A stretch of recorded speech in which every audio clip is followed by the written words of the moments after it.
Wife ஐஸ்வர்யாவுக்கு விட நான் உங்கள்கிட்ட தான் ரொம்ப ஐ லவ் யூ நிறைய சொல்லியிருக்கேன். ஸோ அது உண்மை sir. I love you so much. Adhik Ravichandran அவர்கள் தன்னுடைய மனைவிக்கு ஐ லவ் யூ சொன்னதை விட அஜித் அவர்களுக்கு தான் நிறைய ஐ லவ் யூ சொல்லியிருக்காராம். இதை குட் பேட் அக்லி படத்தினுடைய வெற்றி கொண்டாட்ட நிகழ்ச்சியில அந்த மேடையிலே சொல்லியிருக்காரு. அங்க இன்னும் வேற என்னென்னலாம் சொல்லியிருக்காரு அப்படின்றத பத்தி இந்த வீடியோல பார்க்கலாம். ரீசெண்டா குட் பேட் அக்லி படத்தினுடைய வெற்றி கொண்டாட்டம் ஹைதராபாத்ல நடந்திருக்குது. அந்த நிகழ்ச்சியில மேடையில ஆதிக் ரவிச்சந்திரன் அவர்கள் பேசியிருக்கிறாரு. நான் அஜித் சாரோட ரசிகனா மாறாம இருந்திருந்தா என்ன ஆயிருப்பேன்னு எனக்கே தெரியாது. ஆனா ஒரு அஜித் ரசிகனா இருந்தா என்ன நடக்கும் அப்படின்றத இந்த மொமெண்ட் எனக்கு உணர்த்தி இருக்குது. என்னைக்குமே நான் அஜித் சாருக்கு நன்றி உள்ளவனா இருப்பேன்னு சொல்லியிருக்காரு.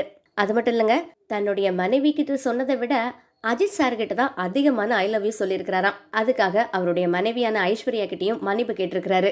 நேர்கொண்ட பார்வை படத்தினுடைய ஷூட்டிங்ல அஜித் அவர்கள் கூட இருக்கும்போது போனி கபூர் அவர்கள்ட்ட சொல்லியிருக்கிறாரு அஜித் அவர்கள், ஆதிக் பெரிய டைரக்டரா வருவாருன்னு சொல்லியிருந்தாராம். ஆனா அந்த படம் வெளியான டைம்ல நான் தோல்வியுற்ற இயக்குனரா தான் இருந்தேன். ஆனா அந்த நேரத்துல அவர் எப்படி கணிச்சாரு என்ன அப்படின்றது தெரியல அப்படின்னும் குட் பை அக்லி படத்தினுடைய ஷூட்டிங் அப்போ அது குறிச்சு கேட்டிருக்கிறாரு டைரக்டர். அதுக்கு அஜித் அவர்கள் எதுவுமே சொல்லாம சிரிச்சுக்கிட்டே அங்கிருந்து போயிட்டாராம். அது மட்டும் இல்லாம அவர் ஒரு அஜித் ரசிகரா இருந்து அஜித் அவர்களுடைய போஸ்டரையும் பேனரையும் வச்சிருக்கிறாராம். குட் பை அக்லி படம் ரிலீஸ் ஆன அன்னைக்கு தியேட்டருக்கு போறப்ப கூட அங்கிருந்த பேனர்ல அஜித் சாரோட பேருக்கு பக்கத்துல என்னோட பேர் இருக்கிறத பார்த்து நான் ரொம்பவுமே எமோஷனல் ஆயிட்டேன் அப்படின்னு சொல்லியிருக்கிறாரு. அஜித் சார் கூட பழகக்கூடிய வாய்ப்பு கிடைச்சது.